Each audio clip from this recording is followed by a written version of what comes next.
Hello and welcome to Cornish Walking Trails. Today we've come to Botallack to walk to Levant.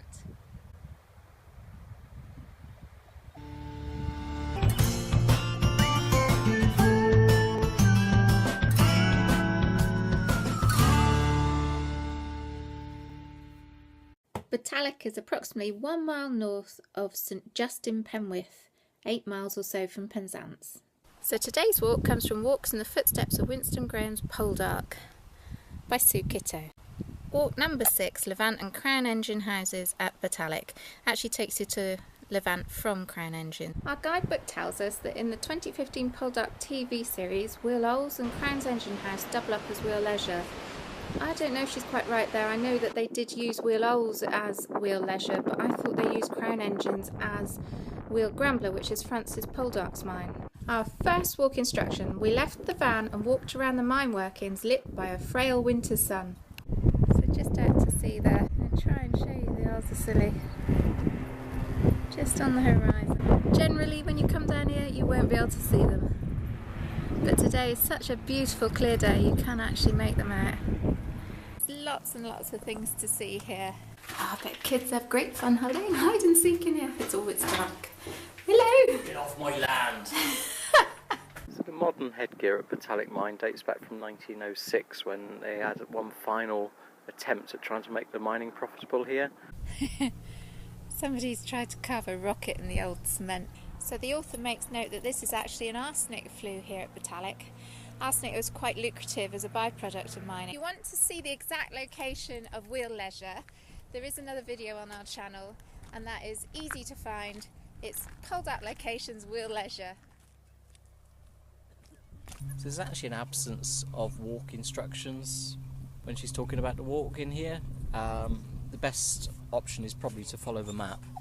So we've parked just behind the count house here. We have had a little bit of an explore. We're at this point here now. There's obviously a track, as you can see here. Don't take that. Follow the coastline around. You're heading towards Levant Mine. So there is a nice little passage in here where it talks about, as you go around Botallack Head, it's quite a common place to spot Cornish chuffs. So it'd be great to see one today. Should we see if we can find one? Yeah, let's go chuffing. So we found this little granite marker way. We're going to follow the coast path to Levant. Please note it's not in the book at all. What's that for? That's where you screw in the thingy for the other triangulation points. That works, does it? Yeah, you put the thingy in the hole. So that way you can see Cape Cornwall. And that way? Levant and Pendine Lighthouse. Oh, you can just see the lighthouse, yeah, and the lighthouse cottages, the white cottages in the distance there. So there's a load of mine spoil that we're walking through. Beautiful, stunning scenery. The point in the distance is Cape Cornwall. And the rocks offshore are called brissons. And they're so cute because they actually look like a sleeping giant, with the left-hand one being his head with his nose poking up and then a great big fat belly. I love the way you get arches left like that. The strongest bit of rock, last bit to go. Wow. So wherever you look, there's evidence of previous mining activity here. So there's a capped shaft there, remnants of old buildings, spoil wastes. Great big mountain of stuff that's come out the ground. I wonder how much of that has come out from under the sea. Down there's another cap shaft. Andrew's peering over the wall. So we're now down here at the cap shaft. Very substantial metal railing. Oh wow, you can actually feel the draft coming up from down there. And that's what's down a mine shaft. So just to our left here, the posts are in a ring designating a shaft. We're going to follow the coastal path. You can just see Levant chimney up there. Have you found one yet? What, chaff? Yeah. No, there's loads of blackbirds flying around. They're There's white elusive, birds. aren't they? Yeah. Tell me if you see one. What do they look? It's got Cornish chuffs written all over it. Oh yeah. So we've now arrived at Levant. National Trust owns Levant, and they do keep it beautifully. 1 or 2 people milling around down there. You can go in and pay and see all the bits and pieces in the Levant mine. There are some really useful information boards littered around here. So there's still lots to explore without paying the fee to get into the National Trust Museum. So we're just admiring this stack chimney. Quite unusual in that it's got a square base. There's Pendine Lighthouse framed by the arch. Beautiful. So the instructions, it says reaching Levant Mine car park, we headed up the road which gradually winds uphill past a farm on the right until we come to a gypsy caravan. So it says continue along the road, we pass the remains of Higher Bow Mine, look at the massive walls about 10 foot thick. So the book says that we continued up this road until we reached Hillside, a small hamlet with a large deserted granite farmhouse on the right.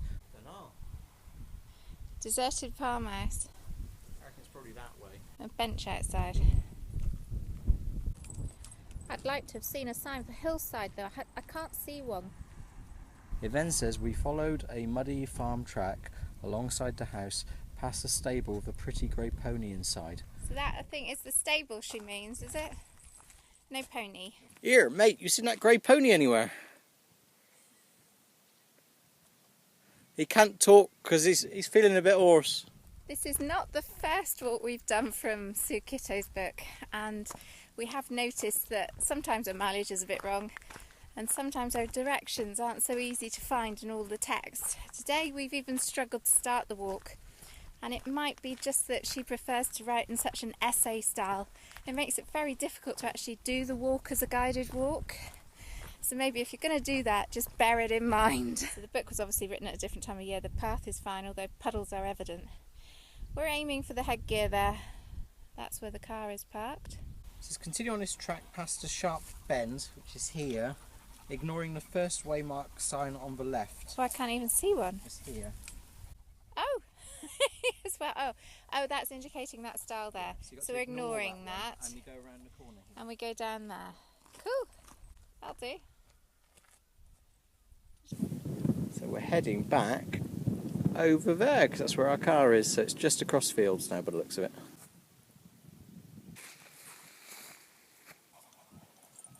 Gracefully done.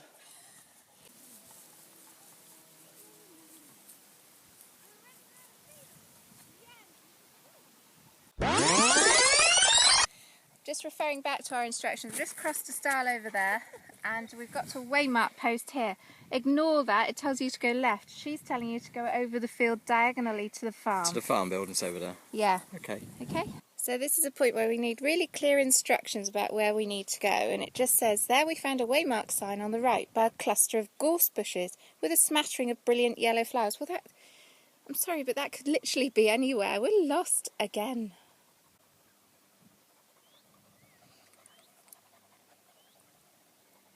Studying the book.